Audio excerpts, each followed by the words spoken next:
and the beat goes on. Yeah, baby, let me show you how to do this. How to move this. You're doing fine.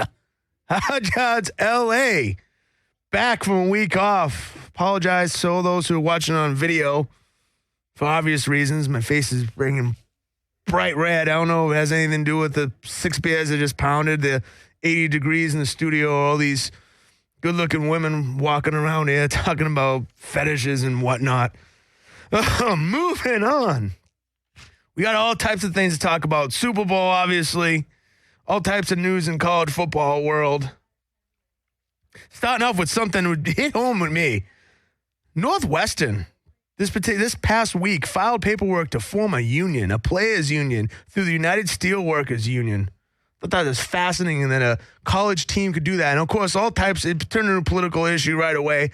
Everybody's coming out of the woodwork. But I think the demands they're making are actually fairly pedestrian, fairly mundane. They're looking for limited contact at practice. They want independent concussion experts on the sidelines for every game.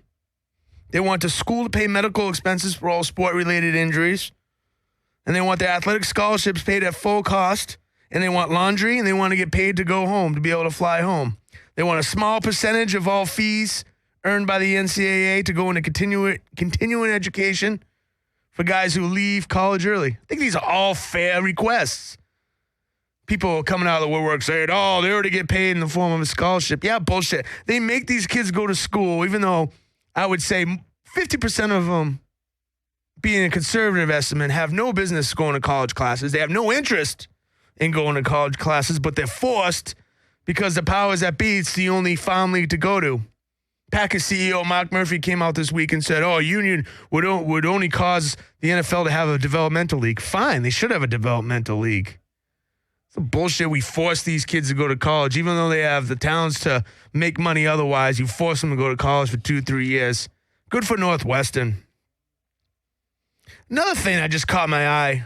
Fascinating story. Missouri All-American defensive end Michael Sam, who was the 2013 SEC Defensive Player of the Year, DN, came out of the closet the other day and, came out and said he was a homosexual. First of all, it'd be interesting to see how that affects his draft status. Shouldn't. The guy was the SEC Player of the Year. And it'll be an interesting story going forward, especially someone at the beginning of his career, because they made a big deal about Jason Collins, a basketball player, but he's at the tail end of his career, and he's not very good anyways. But this is a guy who could potentially be really good. SEC Defensive Player of the Year. Just came out. Came out in an article in the New York Times. I guess he came out with his teammates this season and just came out publicly. It would be interesting to see how he slides, because the NFL culture, as we know, I don't know. I don't know if they're willing to accept it. We'll see. Speaking of the bully culture, the Richie Incognito, Jonathan Martin saga, they released over 1,000 text messages between Jonathan Martin and Richie Incognito this week. And straight up, all those text messages reveals those two were homies. Okay, Richie Incognito was vulgar and crass toward Jonathan Martin, but Jonathan Martin was maybe not equally, but he was vulgar and crass as well to Richie Incognito. It's a bullshit. Richie Incognito is getting screwed. See what happens with the Dolphins. Dolphins are a mess. Dolphins got 2-14 written all over them next year. Back in the college game before we get into the Super Bowl, and I got a call and make to a long-lost buddy of mine, but Notre Dame is putting $400 million into the stadium for upgrades. They're going to put a rec center, a career center, and a department of music inside the football stadium. $400 million. And not even that many people go to Notre Dame. It's under 10,000 go to Notre Dame. Pop out $400 million on a new stadium. Good for the Irish. They always keep themselves relevant one way or the other. A.J. McCarron tweeting out in the Grammys that the Grammys were demonic. The Grammys were an evil show to watch, and that he had to stop watching them because of how evil they were. I'd put a red flag on me drafting A.J. McCarron. He wants to see evil. He'd go hang out with Richie Incognito in the offensive line for the Miami Dolphins. What else we got in the college game before we get? Well, Javad Best running back from Cal, ended up going to the Lions. He ended up suing Rydell and Easton Bell Sports, the makers of the helmets, suing the helmet makers for, was it $10 million? And they talking possible lawsuit in the NFL against the NFL doctors. They said they should have known. They shouldn't even played them. Tell you, these concussion things and will never go away. It's only, I don't know. I've spoken at length on this topic. I don't want to beat a dead horse, but this stuff will not go away. He's suing the helmet makers. Fascinating. I'm reading a book right now called Newton's Football. And I'll talk about it a little bit more at length in a future episode.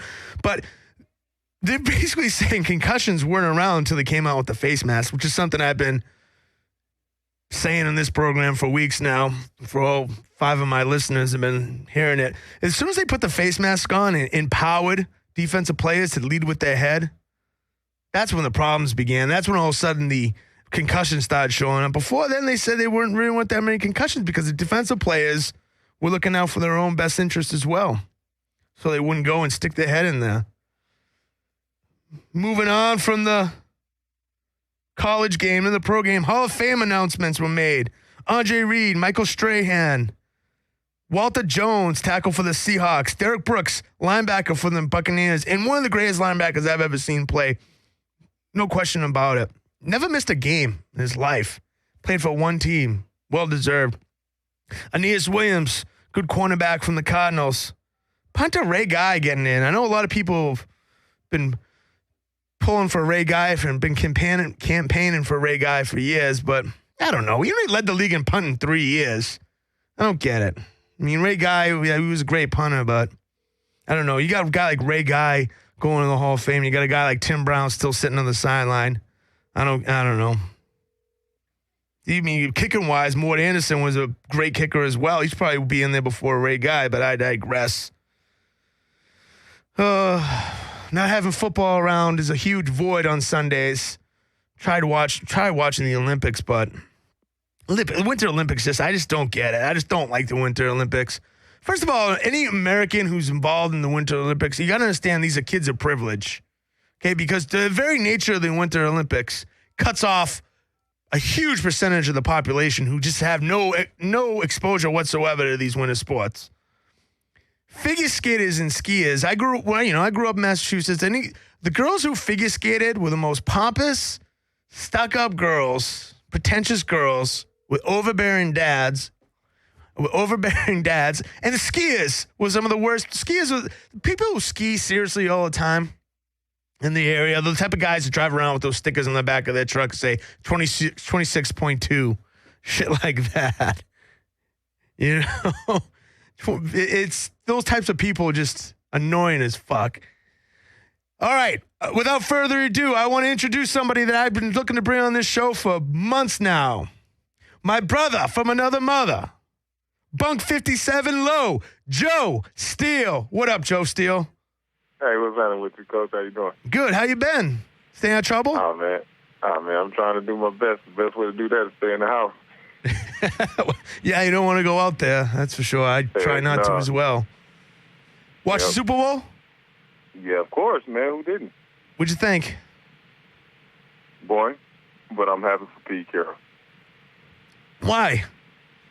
Yeah, I've always been a Pete Carroll fan, man. Just the way he bonds with the coaches. Anytime you can get people to rally around you like the way he does, you know, it's just an awesome thing. You know, the only person I can think of like that other than you was a guy back in Mount Sac days named Bill Fisk, and a lot of people from days and years and that's still in the NFL to this day can, you know, thank Bill Fisk. So that's kind of the same atmosphere that, you know, Coach Carroll provides. I try to beat on Pete Carroll because, you know, he coached the Patriots for 2 years. They were not the best years, but I agree with you. Pete Carroll is something else. You know, you gotta hand it to him. The guy's built a philosophy. He gets his team to play hard all the time. You know, I mean, the guy's out there throwing the ball around, playing catch with the guys before the game. I think he's number one guy players want to play for in the league. I think he's really changing the way that coaches are in the NFL. You're right. I'll give it to him too. I'll give it up. But What do you think of Richard Sherman saying that they beat the second best team in football the week before? Your 49ers. Thoughts on that? I can't take the second best. I'm always going to say that we still the first, regardless of what happened.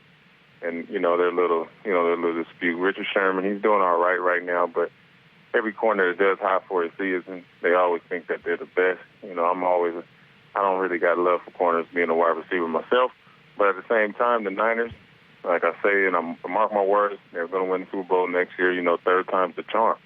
And it's been mistakes that we've done, that makes it, to why we didn't win. But being a Niners fan, I would say this to the listeners: if we can get a different offensive coordinator to open up the offense and stop allowing people to be able to blitz us and cause Kaepernick to throw under pressure and things like that, let's use him. Use his feet. Make him use them when it's time to use them, when there's no one to throw it to. So we need to open up the offense a little bit, spread it out. As far as us being the second best team, like I said before, Richard Sherman is just a hothead. His dreads are too tight. You think the 49ers' problems to get over the hump and beat the Seahawks, other than, unforeseen circumstances, injuries and all that, you think they got to get a new offensive coordinator? I think if not a new one, just open it up. We got too many weapons. We got Patton, we got Michael Crabtree back, Vernon Davis, and Frank Gore, Kendall Hunter, Kaepernick. It's just too many offensive weapons just to have us all cluttered up like that. It's just too much. It's amazing to me. And I think the 49ers have blown it 2 years in a row. They're in the position to win the game. They're in position last year to win the Super Bowl, and they're in position this year to go to the Super Bowl. And they throw up, this year in particular, he throws up a 50-50 jump ball with a 6'3" corner who's lanky as all hell. You throw a fucking jump ball on 2nd and 10.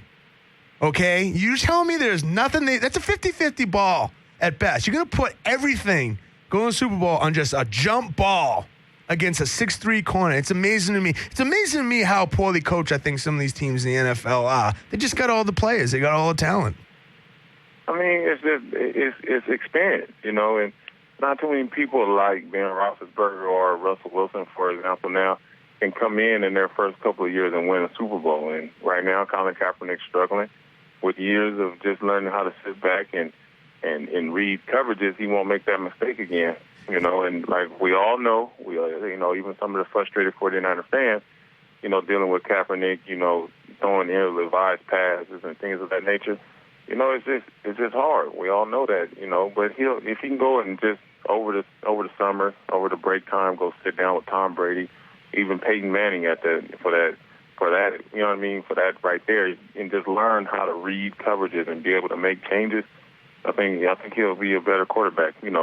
It hurts when you make mistakes on our team. No one just beat us, except for the Rams this year. No one just outright outplayed us. And the Rams gave it to them too. Right, they outplayed us. I give them that. But here's the bad news. Go ahead. Here's the bad news for the 49er fans and Seahawk fans to a certain extent.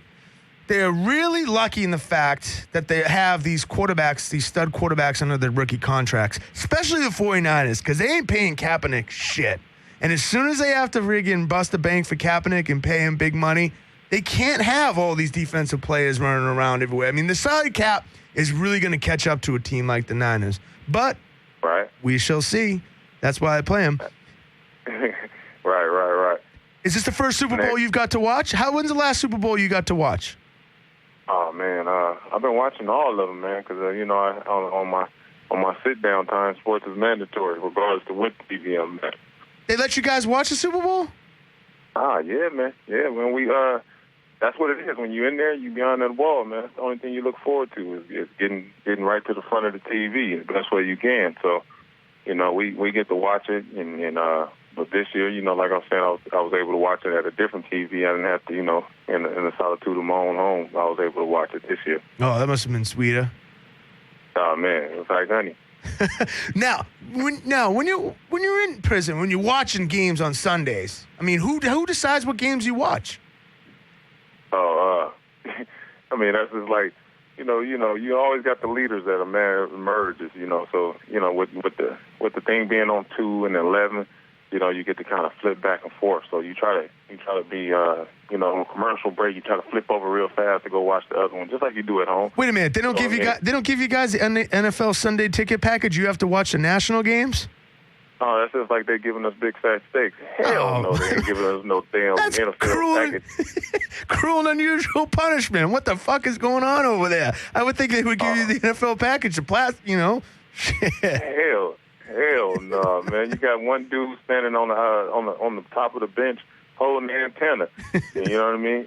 It ain't nothing nice in there, man. You watching through the fuzz and you playing guest plays. You don't know who's winning at half the time. And if you got a bad angle on the TV, or if you ain't got nobody to help you get a TV, you in trouble, man. Who are the big teams in the Who Scout? Who are they pulling for? Who the favorite teams there? Let me guess. I'm gonna throw guesses out. Knowing nothing. I'm going to say Cowboys have a ton of pull. I'm going to say the Raiders. Of course, it is California. I'm saying the Raiders have all types of fans. I would think the Steelers got a type of fans, and the Niners. Who would you say were the number one teams people pulled for in the Who Scout? Oh, I can't never hear nobody over me, so the Niners is always going to be number one. Yep. But then after that, you got the Cowgirls. Yeah. And then you got Chokeland Traders. I mean, the Chokeland Raiders. Yep. Whatever ones you want to call them, The expansion 49er team, because the Chokeland Traders get all of our rubbish after we're done with them. The Cowboys do get a lot of stroke. I can't figure it out, man. I just can't figure it out. It's look, man, you can't. I give them, the Cowboys. They get a little bit of, kudos from me. Due to Dez Bryant, man. I just love Dez Bryant. Dez Bryant fan. Yeah, I'm a big Dez Bryant fan. Dez Bryant is the man to me. He's as talented as anybody in the league, no doubt about that. He know Randy Moss, but he's as talented as anyone in the league. Yeah, can't nobody stop that dude. Randy was hot, man. My favorite receiver all time. What'd you think about Aaron Hernandez? Did you see this? Just came out this week that he was supposedly talking and phone calls out, and he was saying things in code to some people, trying to get them to shut up. And they're saying now that evidence is not going to be admissible in the trial against him, that he has rights as a prisoner calling out that they can't use that in a trial against him. I think that's fucked up, no? Which part of it? I got to understand your standpoint, because, I understand what he's saying and how he's feeling, because, you really don't know what's going on when you're outside. You trying to always play the guessing game when you're sitting down behind the wall and you just thinking about your future. He's not even thinking about the NFL right now. He's thinking about just his future in general. So if he's calling out for help to just tell everybody, you know what, somebody's just saying the wrong things, because the interrogators, they're trained to get people to slip up and mess up. It's true. I don't know which part of where your standpoint is as far as where you looking at the situation. What are you asking me again? He's calling out. Right? He's calling people, and he's pretty much admitting stuff, and he's telling them to be quiet, and he's trying to get his ducks in a row. And they're saying that anything he says in those phone calls out is not admissible against him in his defense. You know what I mean? It's his prosecution. That whatever he says, right, it don't matter. He can say whatever he wants on those phone calls. That don't make any sense to me. They're lying about that, because when they really want it, they're going to find a way to get it into the court. You know what I mean? So it's not admissible, that proceeding of that phone call, but them trained professional lawyers is going to find a way to pull it and get somebody to say something in that courtroom. And it's just all about who gets paid more, by whose attorneys is getting paid more. That way they can go and bribe whoever they need to bribe to get whoever off the hook or get them hung. That's just how they work. I think Hernandez is going to get out. They have no murder weapon. They can't find the murder weapon. It's a bunch of hearsay. There's all types of shit. I don't know if you've been following. I think he's gonna beat the rap. I think he's gonna. If he does, I think they'll stick him with something. But I don't think he's gonna be in there very long, man. I'd be surprised if he's in there for more than 5 years. Well, that's what money does for you. Yep. If you got the money, you probably gonna get off. Oh shit! It's all about having the friggin' lawyer, and a guy like him, he's probably gonna get off. It would be interesting if he does get off, if anybody signed him. I don't think they will.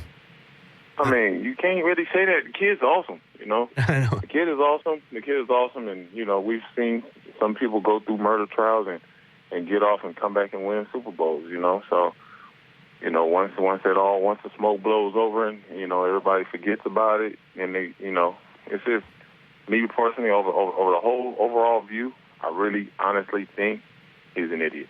That's not a bold statement. No shit. It's just you just don't hang out. You know what I mean? Like, you just don't hang out with people like that, and that's gonna get you caught up. You got people that's at the bottom that's just wishing they just had a chance to be on film, to be seen, to get in your spot, and then you're giving up everything just because you can't keep your head under. You know what I mean? I think he's an idiot. An idiot. A fool. Had it all and pissed it away. Hey, right. Who does that? Yeah, some people. More people than you think, Just amazing the lifestyle people get caught up in. Regardless, what do you got? You got a flag football game tonight or something you got to go to? Yeah, man. Got to go out there, and I'm over in this top. What did they call it now? They changed it now. It's called Game Time. Right now, I got a game off in Ontario. What is this? Yeah, it's in Ontario at Ayala Park, and go out there. I'm about the closest thing to Calvin Johnson / Des Bryant all in one at a flag football game. Listen to you. Yeah, I'm sure they're not sticking you in any big physical corners. It's kind of funny because they're all like the same size as my son. So and he's 7. So yeah, it's just like a man amongst boys. So yeah, listen to you, man amongst boys. It's got to feel good though to go out there. Now, did you guys get to play at all in the joint? Nah. Nothing? Nah, hell no, man. Hell no. You throw some pigskin out there, quickly, immediately. If you ever play flag or touch football in the hood or anything, it becomes sideline pop fast. Yeah. And you could be running up the center of the field and it's still considered sideline. So, just imagine what it'll be like in there, man. Everybody in there got a whole bunch of aggression and testosterone just built up for many years. Somebody gonna get hurt. Yeah, that's true. So ain't nobody. They don't let no football. So and like the movies, we're trying to get a game against the gods or nothing, right? You can't get that shit. Right. If we could do that, boy, it'd be some thing. But at the same time, too, man, the way they play basketball in there is kind of similar to that tackle football. So if you can only imagine that, that's our form of football right there, boy. Them fouls in there is just like tackle football. Prison rules. They say that for a reason, right? and you better not call a foul either. Oh, no, thank you. No, thank you. Hey, we got to get you in. You play every Sunday night? Is that your deal? We play every Sunday night, but I'm definitely like when I can manage the time out and get the time, because sometimes they might be able to schedule a later game than others, but I'm definitely willing. I really want to come down there, spend some tables with you, and mess with the volume button when you're not looking or anything. I'll drop some knowledge on you coming here. Hey, good luck. I'm expecting at least 3 touchdowns tonight. 3 touchdowns? I do that with one hand. Come on, man. You got to give me something a little bit more challenging. 6. All right, now that one I might have to do. What about 4 touchdowns and 2 2-point conversions? Can I do that? You can do that too, and you got to give me a haircut too, as soon as you can get a chance to.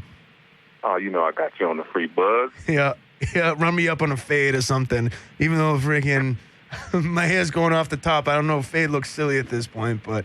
Oh, we'll bring you back, man. We'll bring you back. All right, Joe, good talking to you. Oh, yeah, look, one more. Yep. I can bring you back, and as long as your hairline don't look like LeBron James' hairline, we might be able to work with you. That's the only thing on me. It looks like LeBron James, the fucking my red-headed hairline. That's about it. That hairline's way to the back of his head now, boy. Don't matter. He's the best player. All right, Joe, good talking to you. You as well. Later. Go. What else we got here? Let's talk pregame Super Bowl. The Super Bowl hype shit just fucking drives me up a wall in general.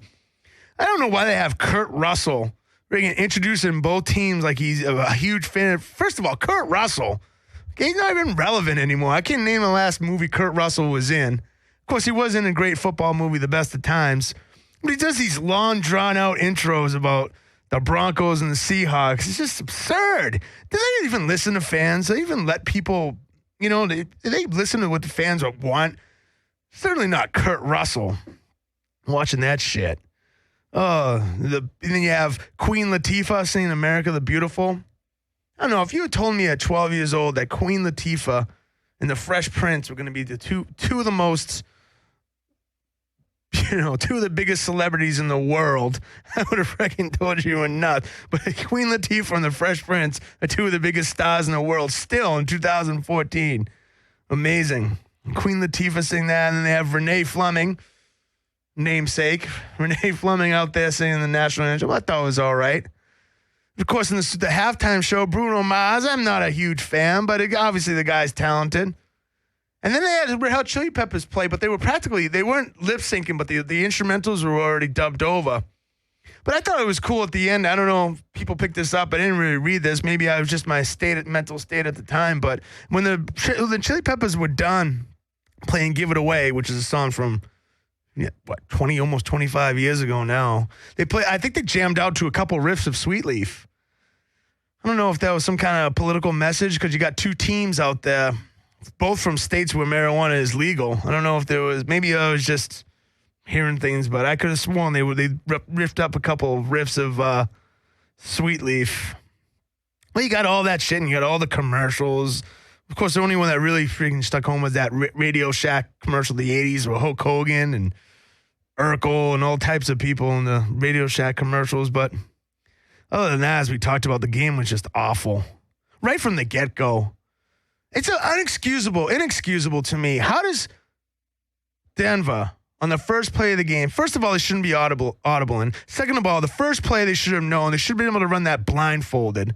Okay, they're going to have an idea of what the Seahawks are in.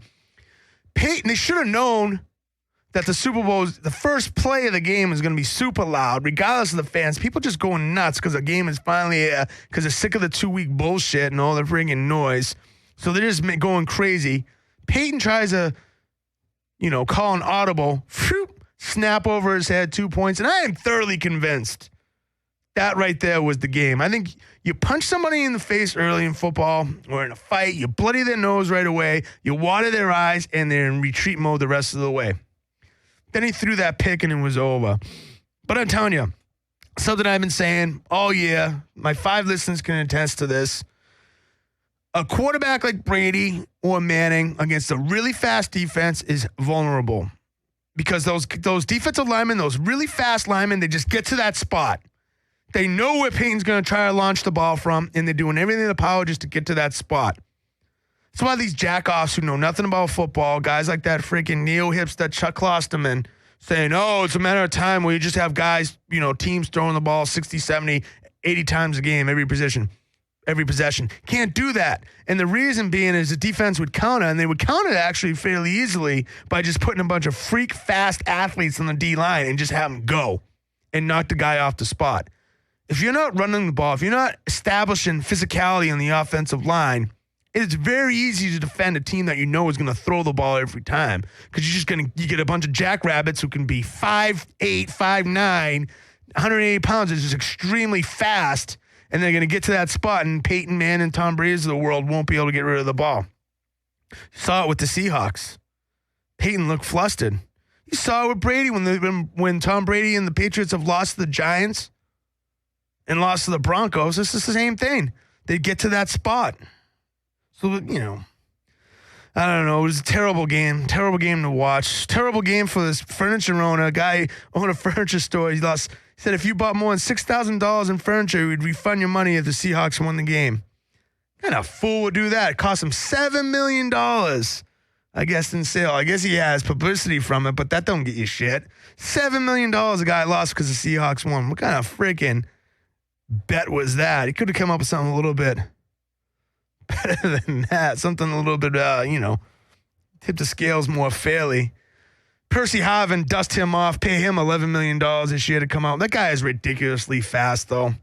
If he can ever stay healthy and put it all together, he's one of the fastest guys in the NFL, if not the fastest guy in the NFL. And it's just a simple high school play.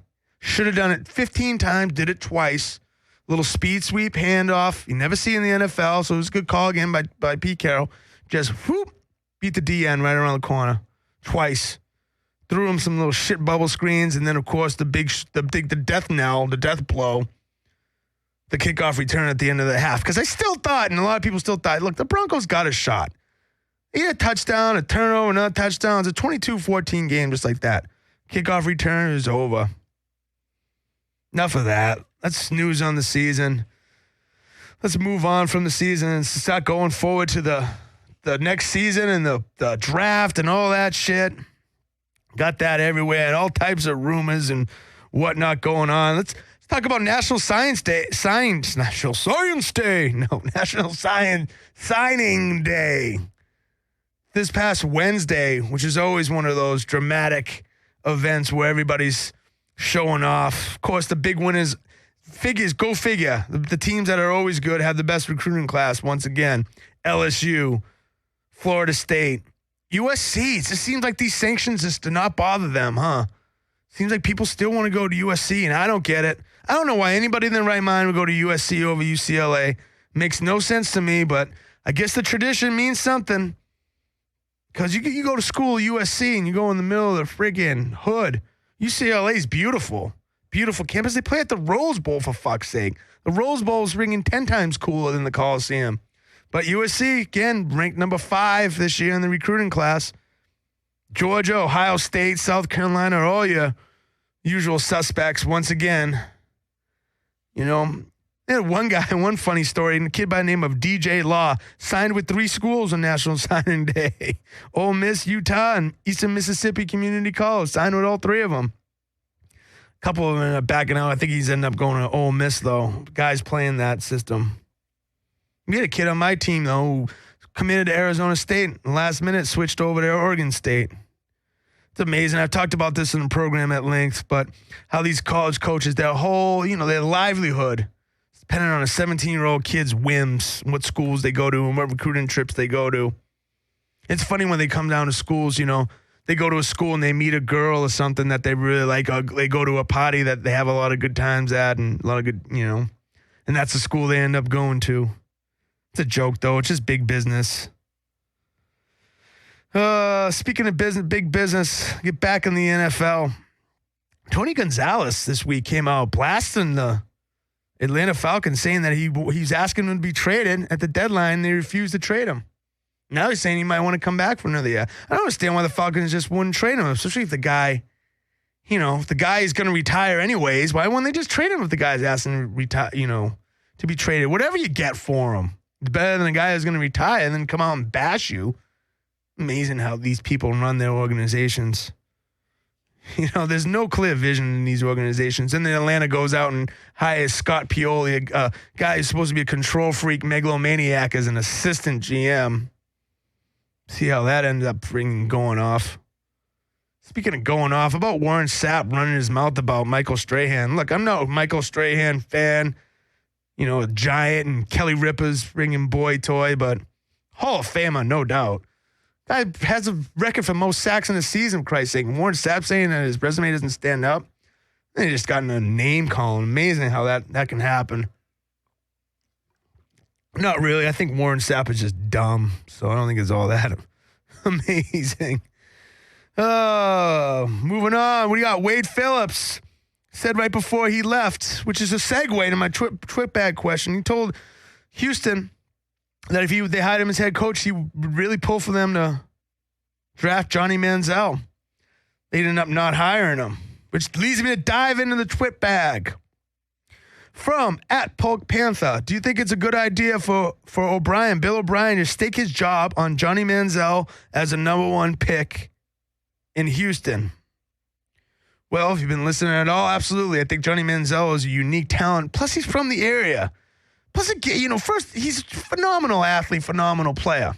But if it doesn't work out for Johnny Manziel, it's not from lack of trying. He's a Houston guy. Talk about just building excitement for a franchise that needs it. What about listening to the fans? All right, now I know you don't want to listen to the masses so much, but there's something like that. Just listen to the fans. Manziel would be great for them. So, yes, I think it's a good idea for him to stake his job on Johnny Manziel. I'd rather stake it on a local guy from the area who won the Heisman Trophy than some unknown, Blake Bortles or, Jadeveon Clowney. So, yes, I think it's a good idea for Houston to do it. I think it's a great idea for the franchise to do it. Why wouldn't you? But, I've had enough Johnny Manziel talk because I know I talk about that all the time, and I'll continue to talk about that. NFL just keeps marching on. CBS announced they're going to broadcast Thursday night games. They're going to broadcast 8 Thursday night games. And Ergadal, in his infinite wisdom, very smart. While CBS broadcasts those games, the NFL Network is going to simultaneously broadcast those games. And then those 8 other games that CBS doesn't have, the NFL Network's going to broadcast those games. Freaking brilliant. Because NFL Network's going to get their advertising dollars anyways in those 8 games. And those 8 other games that they're going to have on their own, they're going to make money on that. $200 million CBS paid for to get the rights to broadcast those games. Just those 8 games alone, $200 million. So we get 8 more games of Jim Nantz and Phil Simms. Oh, joy. What else we got moving on? Retreads going all over the place. 3 head coaches that were fired have immediately been hired as coordinators. Leslie Frazier, who's fired this year, obviously, from the Vikings, who's one of the 2 worst teams I've seen play in the last 5 years, even though they have talent. Hired as a defensive coordinator now for the Bucs and Lovie Smith. Jim Schwartz, another terrible tenure in Detroit, highest paid team in the league. Now he's a defensive coordinator for the Bills. Gary Kubiak, worst team in football, Texans this year. Now he's the offensive coordinator for the Ravens. Funny how it goes. Just a bunch of retreads. So, those guys. Then you got a guy like Ron Zook, former head coach of Florida, is now, check this out, the assistant special teams coach for the Packers. Are you freaking joking? How easy is that job to be the assistant special teams coach for the Packers? You're only working on 5 plays, 6 plays. You're not even the head one. Okay, so if the special teams are a disaster, you could always say, I would have done it another way. He's probably getting paid over $100,000 a year just to be the assistant special teams coach for the Packers. Rob Trzcinski was fired this year after a 1-year tenure for the Browns. Well, I watched the NFL sound effects on that, and the guy is just a glorified $4 million a year cheerleader. All he did the whole time was, let's go, let's go. Now he's special assistant to the head coach for the Colts. It's amazing. Once these guys get their golden ticket, they just ride that gravy train for the rest of their lives. Can't blame them. Fuck it. That's what they got. Jack Del Rio just re-upped for a 2-year extension for the DC of the Broncos. In the back of his mind, hoping that John Fox won't be able to continue on his duties. I mean, John Fox practically died this year. They kind of glossed over that. He's got a heart condition. Walk right in. Good for Jack Del Rio, I guess. Another piece of bad news. They're moving the draft, the NFL draft. They're moving it to May 8th through the 10th. What the fuck? Mickey, I used to love it when it was on a Saturday afternoon in April. They're going to keep pushing that back. Once again, do they listen to the fans? Do the fans really want that in May? Well, it was perfectly fine the way it was until they decided to, ESPN and NFL sat down in their dungeon, in their dark lair, and decided that they were going to put it on at night, started on Thursday night instead of the Saturday afternoon, which was the standard and everybody liked. Amazing. They moved that back. They just don't listen to the fans at all. Seems like the expansion of the playoffs to 14 teams is something that's going to happen, not next year, but the year after. That's fine. Who really has a problem against more relevant football games being played? Might as well have more playoff games. It means nothing to me. More the merrier. The more games, the merrier. Let's put 14 teams in. That's fine. Put almost half of the league in the playoffs. Whatever. The NHL gets away with it, and it's fine. Dipping back into the college game. 4-star Auburn cornerback recruit Calvarez Basent found over 20 grams of weed this weekend driving around. Guy just signed on signing day on Wednesday. Signed with Auburn. Decides to take a cruise around with him and his homies with 20 grams of weed. Talking about what we were talking about earlier. People just don't know how good they have it. It's amazing. Sometimes I think athletic prowess and IQ are inversely proportionate. Higher IQ, the higher athleticism, the less your IQ is. That stuff happens all the time. Segue into the twit bag from At Save to Favorites, which do you think will be legalized nationwide first? Marijuana usage or sports betting? Good question. I think unequivocally, though, and it's already happening, is marijuana usage. Because if you have doctors saying that it's good for certain people, they'll always have that reason, to make it legalized. I don't think there's any doctor in the civilized world that's going to say that sports betting is good for people. So in that very fact alone, I think marijuana will be legalized nationwide first before sports betting, which is foolish to me. I don't understand why they still let, Native Americans completely be the only beneficiaries of it other than the state of Nevada. Any other state you go to that has a casino owned by Native Americans. I mean, I guess the retribution, the affirmative action, I don't know.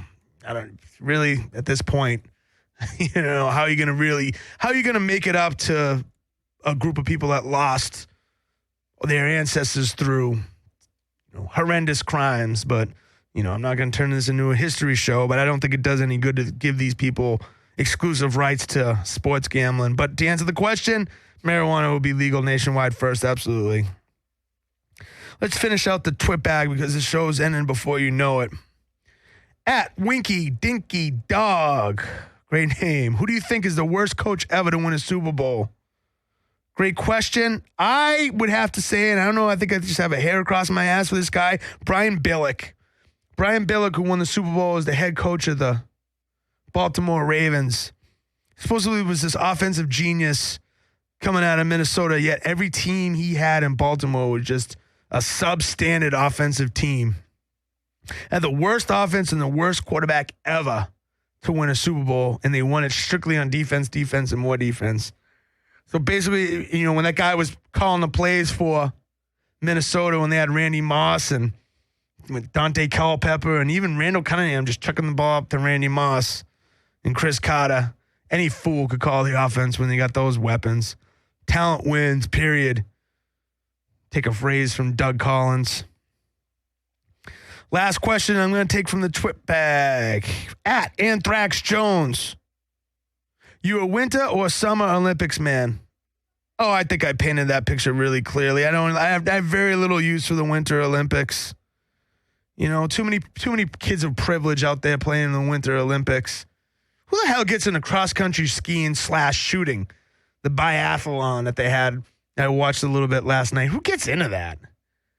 Even hockey, you got to be a rich kid, son of a rich kid or an overly zealous parent to get into it. It's like track and field. You can just go out and run against somebody else. Build yourself up that way. I mean, who fucking gets into the luge? What kind of kids are like, oh, I'm going to get into luging? Just overzealous parents. So, yes, Summer Olympics, not even close. You got boxing, you got basketball, wrestling, gymnastics. Although gymnastics was under the same umbrella as figure skating. You just have to have these overbearing parents who are going to drive you to practice at 4 a.m. and have these crazy, 4'11" coaches, these crazy guys who wear ascots and stuff, coaching these kids on how to do those things. You have to be a wealthy person to have, get a student into that, get your kid into that. Or a sport like curling. Speaking of curling, Vernon Davis, tight end, all-pro tight end for the Niners, is a captain, honorary captain of the American curling team. The second Olympics in a row. I guess he's quite a curler. I don't get it. I'd rather watch grass grow than curl. People think that curling's cool. I don't, it's like dots to me. I'm sure it'd be fun to do it. But I prefer shuffleboard. I'd rather be kicking under a couple palm trees, drinking a michelada, playing shuffleboard than freezing my balls off playing curling on the lakes of Canada. No, thank you. Draft Day, the movie that they've been pumping up on the movie theaters, and then I saw a couple of trailers there with Kevin Costner and Dennis Leary. Kevin Costner evidently plays some kind of GM, fictitious GM. I'm curious to watch the movie, though. I'm curious to see if the NFL, because it looks as though the NFL is backing it. If Kevin Costner is going to be the GM of a fictitious team, or if he's actually going to be, being the GM for someone real. I have to really sit through another Kevin Costner movie, but I will watch it. At the local level in high school, Antonio Pierce, former linebacker for the Giants, Super Bowl champion, starting linebacker for the Giants, just got named the head coach of the prestigious Long Beach Polytechnic Jackrabbit High School. That is the number one high school in the nation in terms of having players drafted in the NFL. He is now the head coach. And he's got assistant coach Derek Ward, who was a running back for the Giants, and TJ Houshmandzadeh, who's a pretty good wide receiver for the Bengals. Those are assistant coaches. But he's not going to leave his TV duties. He's not going to leave his gig at ESPN. He's going to leave. His assistant coaches are going to coach when he can't do it. Half-assed job, but people come out of the woodwork to go to Long Beach Poly, so I'm sure he'll be fine. Ted Agu, California, Cal Berkeley, 21 years old, died during off-season workout the other day. It's amazing what they do to these kids, and there's no protection. That's why I think the Northwestern Union's actually a good idea. They beat these kids to death. I've seen it. I've done it. I worked in the strength at Penn State. We were up at 5 a.m, dragging water buckets through the foot of snow, having these kids get up at 5 a.m. Who knows what they're doing the night before, and killing them. That shit doesn't necessarily translate to wins. You know why? Because they're doing it. Yeah, they're doing it at the schools that win, but they're also doing it at the schools that suck.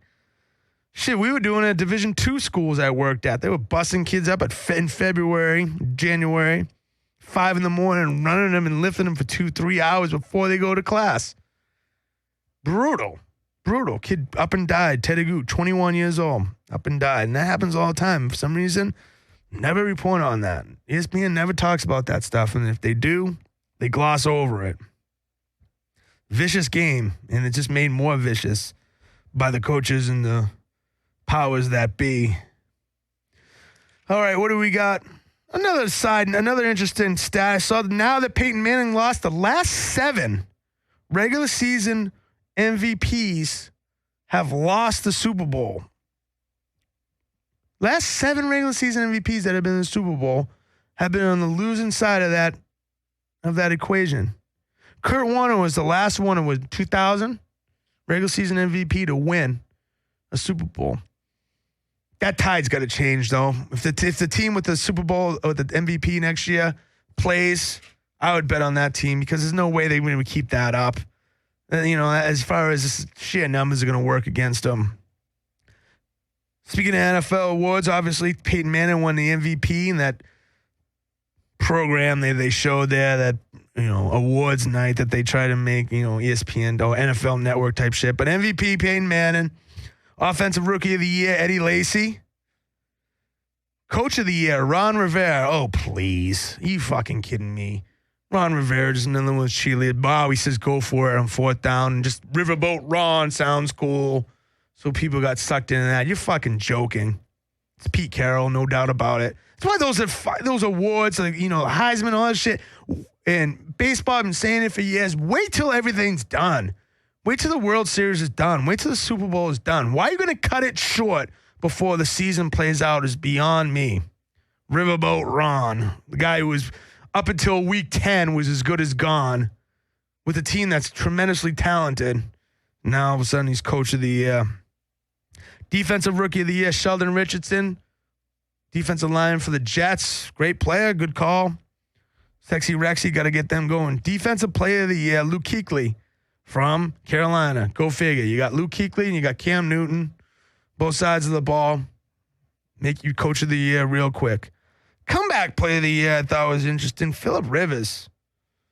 He really fall off that badly to make him Comeback Player of the Year. I thought he's been all right for the, he's been all right for the duration. Funny how they could just make up an award and there you go, Phillip Rivers. All right, I feel like I'm still missing things. What else do I got before I go? Well, which coach would most like to play for? This is the time of year where they have all types of polls for players. Which coach do you most want to play for? Number 1, Pete Carroll. Gets back to what we were saying earlier. Number 2, Mike Tomlin. Obviously. obviously Mike Tomlin. Guy says obviously every third word. Mike Tomlin second. John Fox third. Thought that was a funny one. John Fox, personable guy, third. Fourth, Sexy Rexy. 5, Belichick. 6, Andy Reid. 7, Sean Payton. 8, Jim Harbaugh. 9, John Harbaugh. Funny, all those guys will be coaches, head coaches or coordinators for the next 15, 20 years if they want to be. Well, I shouldn't say that. Who knows how long John Fox has left in him. Sexy Rexy seems like he rides the edge. Pete Carroll, he's 64 years old, something like that. Pete Carroll's been around a long time. HGTV doesn't do a good job for Pete Carroll. From a distance, with Pete Carroll, he still look, classically handsome man. You bring the camera in on Pete Carroll, he shows his age. Mike Tomlin's going to be around forever. He's going to be recycling. And I do the show in 15 years. Obviously, you still be talking about Mike Tomlin. Peyton and the Harbaugh is the same thing.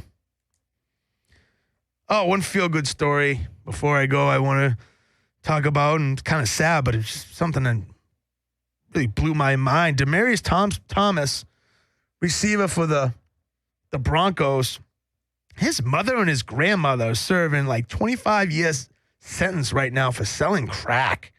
They never seen him play a game live because they've been in prison for selling crack in typical ESPN fashions. Where I read the story, they were, trying to make you empathetic.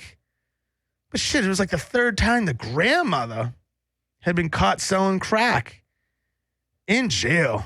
Absolutely amazing. You would think, I don't even know why I bring that up. It's just depressing, but I thought it was interesting. His mother and his grandmother in jail, busted for selling crack. All right, next week, I got a guest coming in or on the phone.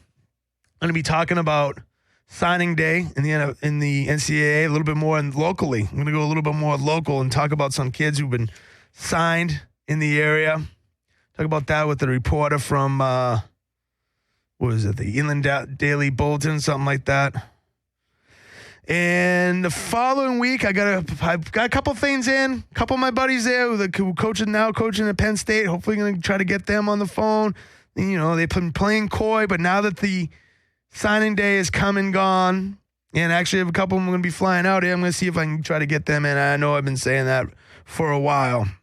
All right, we will be back. Follow us on Twitter at Hard Yards LA, Skidrow Studios, or on iTunes at Hard Yards LA.